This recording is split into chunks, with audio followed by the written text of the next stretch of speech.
ಆಕಾಶವಾಣಿ ವಾರ್ತೆಗಳು ಓದುತ್ತಿರುವವರು ಸಹನಾ. ಮುಖ್ಯಾಂಶಗಳು: ವಿಕಸಿತ ಭಾರತದ ಗುರಿ ಸಾಧನೆಗೆ ಶೇಕಡಾ 8ರಷ್ಟು ಜಿಡಿಪಿ ಬೆಳವಣಿಗೆ ಅಗತ್ಯ, ಸಚಿವೆ ನಿರ್ಮಲಾ ಸೀತಾರಾಮನ್. ಸಿಂಗಾಪುರ ಪ್ರಧಾನಿ ಲಾರೆನ್ಸ್ ವಾಂಗ್ ಜೊತೆ ಸಚಿವ ಪಿಯೂಷ್ ಗೋಯಲ್ ಸಮಾಲೋಚನೆ. ನಾವೀನ್ಯತೆಯಲ್ಲಿ ಭಾರತ ಜಾಗತಿಕ ನಾಯಕ, ಮೈಕ್ರೋಸಾಫ್ಟ್ ಸಹ ಸಂಸ್ಥಾಪಕ bill Gates. Ahmedabad test cricket, ಬೃಹತ್ ಮೊತ್ತದತ್ತ ಭಾರತ, ಶತಕ ದಾಖಲಿಸಿದ ಕೆಎಲ್ ರಾಹುಲ್. ವಾರ್ತೆಗಳ ವಿವರ. ವಿಕಸಿತ ಭಾರತದ ಗುರಿ ತಲುಪಲು ಶೇಕಡಾ 8ರಷ್ಟು ಜಿಡಿಪಿ ಬೆಳವಣಿಗೆಯ ಅಗತ್ಯವಿದೆ ಎಂದು ಕೇಂದ್ರ ಹಣಕಾಸು ಸಚಿವೆ ನಿರ್ಮಲಾ ಸೀತಾರಾಮನ್ ಹೇಳಿದ್ದಾರೆ. ನವದೆಹಲಿಯಲ್ಲಿಂದು ಕೌಟಿಲ್ಯ ಆರ್ಥಿಕ ಸಮಾವೇಶ ಉದ್ಘಾಟಿಸಿ ಮಾತನಾಡಿ, ಜಾಗತಿಕ ಏರಿಳಿತದ ನಡುವೆಯೂ ದೇಶದ ಬೆಳವಣಿಗೆಯು ಅದರ ದೇಶೀಯ ಅಂಶಗಳಲ್ಲಿ ದೃಢವಾಗಿ ನೆಲೆಗೊಂಡಿದೆ. ಜಾಗತಿಕ ಆಘಾತಗಳನ್ನು ಹೀರಿಕೊಳ್ಳುವ ದೇಶದ ಸಾಮರ್ಥ್ಯ ಪ್ರಬಲವಾಗಿದೆ ಎಂದು ಅವರು ಹೇಳಿದರು. ಭಾರತೀಯ ಆರ್ಥಿಕತೆಯು ಸುಸ್ಥಿರವಾಗಿ ಬೆಳೆಯುತ್ತಲೇ ಇದೆ. ಜಾಗತಿಕವಾಗಿ ಭೌಗೋಳಿಕ ರಾಜಕೀಯ ಸಂಘರ್ಷಗಳು ತೀವ್ರಗೊಳ್ಳುತ್ತಿವೆ.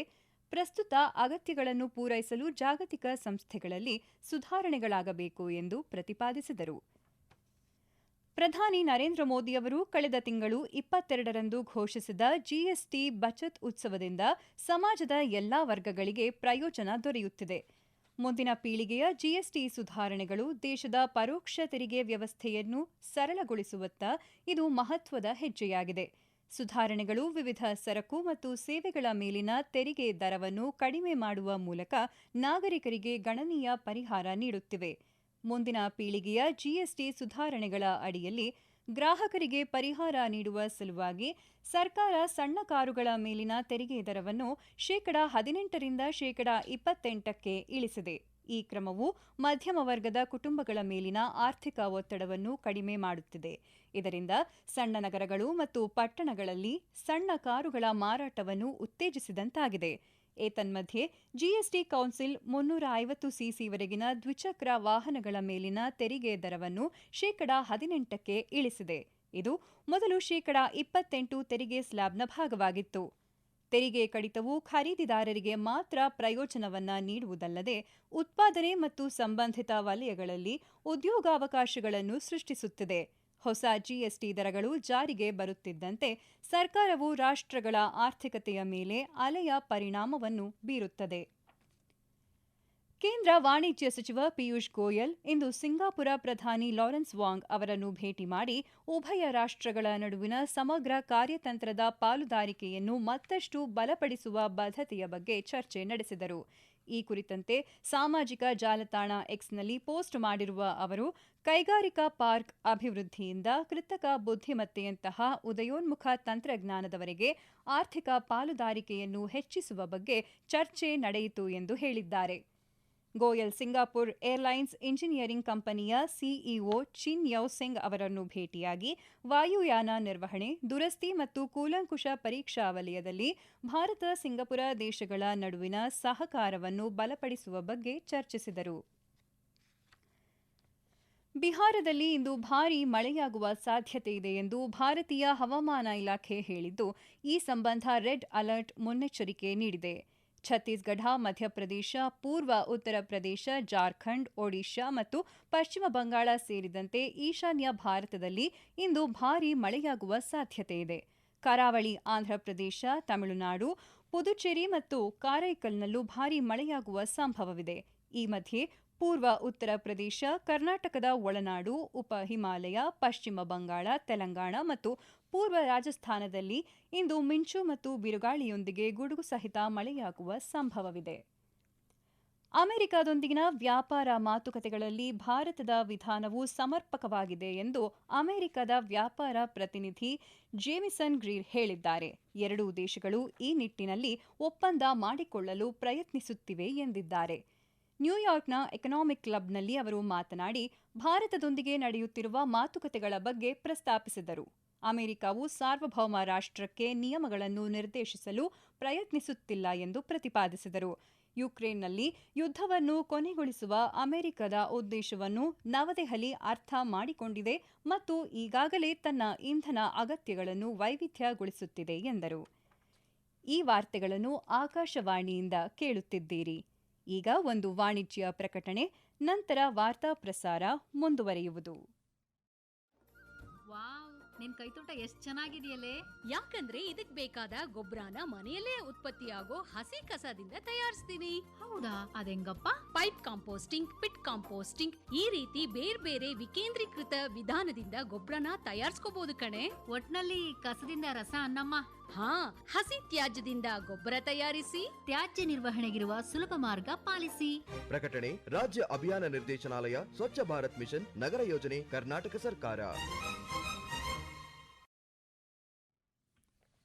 ಭಾರತ ನಾವೀನ್ಯತೆಯಲ್ಲಿ ಜಾಗತಿಕ ನಾಯಕನಾಗಿ ಹೊರಹೊಮ್ಮಿದ್ದು, ಜಗತ್ತಿನ ಕೋಟ್ಯಾಂತರ ಜನರ ಸಮಸ್ಯೆಗಳಿಗೆ ಪರಿಹಾರ ದೊರಕಿಸಿಕೊಡುತ್ತಿದೆ ಎಂದು ಮೈಕ್ರೋಸಾಫ್ಟ್ ಸಹ ಸಂಸ್ಥಾಪಕ ಬಿಲ್ ಗೇಟ್ಸ್ ಹೇಳಿದ್ದಾರೆ. ಗೇಟ್ಸ್ ಫೌಂಡೇಶನ್ ಸಹಯೋಗದಲ್ಲಿ ಭಾರತೀಯ ರಾಯಭಾರ ಕಚೇರಿ ಆಯೋಜಿಸಿದ್ದ ಕಾರ್ಯಕ್ರಮವನ್ನು ಉದ್ದೇಶಿಸಿ ಮಾತನಾಡಿದ ಅವರು, ಭಾರತ 2047ರ ವೇಳೆಗೆ ಅಭಿವೃದ್ಧಿ ಹೊಂದಿದ ದೇಶವಾಗಿ ಪರಿವರ್ತನೆಯಾಗುವ ವಿಶ್ವಾಸವಿದೆ ಎಂದು ಹೇಳಿದ್ದಾರೆ.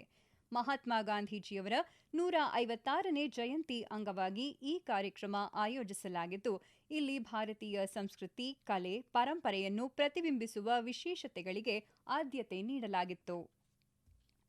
ಡಿಸೆಂಬರ್ ಆದಿಭಾಗದಲ್ಲಿ ಭಾರತಕ್ಕೆ ಭೇಟಿ ನೀಡಲು ಕಾತರದಿಂದ ಕಾಯುತ್ತಿರುವುದಾಗಿ ರಷ್ಯಾ ಅಧ್ಯಕ್ಷ ವ್ಲಾಡಿಮಿರ್ ಪುಟಿನ್ ಹೇಳಿದ್ದಾರೆ. ತಮ್ಮ ಆತ್ಮೀಯ ಸ್ನೇಹಿತ ಮತ್ತು ರಷ್ಯಾದ ವಿಶ್ವಾಸಾರ್ಹ ಪಾಲುದಾರ ಪ್ರಧಾನಿ ನರೇಂದ್ರ ಮೋದಿ ಅವರೊಂದಿಗಿನ ಭೇಟಿಗಾಗಿ ಎದುರು ನೋಡುತ್ತಿರುವುದಾಗಿ ಅವರು ತಿಳಿಸಿದ್ದಾರೆ. ಸೋಚಿಯಲ್ಲಿ ನಿನ್ನೆ ನಡೆದ 2025ರ ಸಭೆಯಲ್ಲಿ ಮಾತನಾಡಿದ ರಷ್ಯಾ ಅಧ್ಯಕ್ಷ ಪುಟಿನ್, ನವದೆಹಲಿಯೊಂದಿಗಿನ ಮಾಸ್ಕೋದ ದೀರ್ಘಕಾಲದ ನಂಬಿಕೆಯನ್ನು ಪುನರುಚ್ಚರಿಸಿದರು ಹಾಗೂ ಪ್ರಧಾನಿ ಮೋದಿ ಅವರನ್ನು ತಮ್ಮ ರಾಷ್ಟ್ರದ ಹಿತಾಸಕ್ತಿಗಳ ಕಡೆಗೆ ಬಲವಾಗಿ ಗಮನಹರಿಸುವ ಅತ್ಯಂತ ಸಮಂಜಸ, ಬುದ್ಧಿವಂತ ನಾಯಕ ಎಂದು ಬಣ್ಣಿಸಿದರು. ಸಾಮಾಜಿಕ ಭದ್ರತೆಯಲ್ಲಿ ಅತ್ಯುತ್ತಮ ಸಾಧನೆಗಾಗಿ ಭಾರತಕ್ಕೆ ಪ್ರತಿಷ್ಠಿತ ಅಂತಾರಾಷ್ಟ್ರೀಯ ಸಾಮಾಜಿಕ ಭದ್ರತಾ ಸಂಘದ ಪ್ರಶಸ್ತಿ ಸಂದಿದೆ. ಕೇಂದ್ರ ಕಾರ್ಮಿಕ ಮತ್ತು ಉದ್ಯೋಗ ಸಚಿವ ಮನ್ಸುಖ್ ಮಾಂಡವೀಯ ಸಾಮಾಜಿಕ ಮಾಧ್ಯಮ ಪೋಸ್ಟ್ನಲ್ಲಿ ಈ ವಿಷಯ ತಿಳಿಸಿದ್ದಾರೆ. ಪ್ರತಿಯೊಬ್ಬ ನಾಗರಿಕನಿಗೂ ಸಾಮಾಜಿಕ ಕಲ್ಯಾಣವನ್ನು ಖಾತ್ರಿಪಡಿಸುವಲ್ಲಿ ಪ್ರಧಾನಿ ನರೇಂದ್ರ ಮೋದಿಯವರ ಪ್ರಯತ್ನಗಳಿಗೆ ಈ ಪುರಸ್ಕಾರ ಸಾಕ್ಷಿಯಾಗಿದೆ ಎಂದು ಹೇಳಿದ್ದಾರೆ. ವಿಯೆಟ್ನಾಂನಲ್ಲಿ ಬುವಾಲೋಯ್ ಚಂಡಮಾರುತದಿಂದ ಸಾವನ್ನಪ್ಪಿದವರ ಸಂಖ್ಯೆ 51ಕ್ಕೆ ಏರಿದೆ. ಸರ್ಕಾರದ ವಿಪತ್ತು ನಿರ್ವಹಣಾ ಸಂಸ್ಥೆಯ ವರದಿಯ ಪ್ರಕಾರ ಭಾರೀ ಮಳೆ ಮತ್ತು ಪ್ರವಾಹದಿಂದ 14 ಜನ ಕಾಣೆಯಾಗಿದ್ದು, 164 ಜನರು ಗಾಯಗೊಂಡಿದ್ದಾರೆ. ಚಂಡಮಾರುತದಿಂದ ಭಾರೀ ಸಮುದ್ರ ಅಲೆಗಳು, ಬಲವಾದ ಗಾಳಿ ಮತ್ತು ಭಾರೀ ಮಳೆಯಾಗುತ್ತಿದೆ. ಚಂಡಮಾರುತದಿಂದ ಉಂಟಾದ ಆಸ್ತಿ ಹಾನಿ $435 ದಶಲಕ್ಷ ಹೆಚ್ಚು ಎಂದು ಸಂಸ್ಥೆ ತಿಳಿಸಿದೆ.